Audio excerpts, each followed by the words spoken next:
Suranon, sa naagali karon sa Parada National High School, din atong nasilati ang kakusog nga linog. So, ang first day sa klase pa lang, ingon ani na ang natagamtaman sa mga learners sa Tibuok, Tibuok Eskwelahan sa Davao del Sur.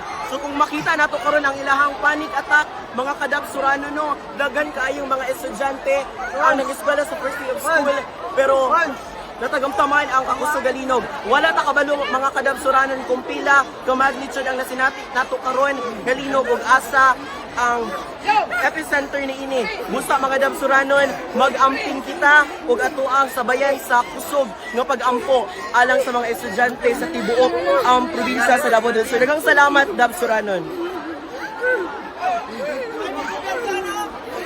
Wait, gawas lang. Wait lang. Wait lang kay Mama. Pondo mo, pondo. Relax. Oh my God.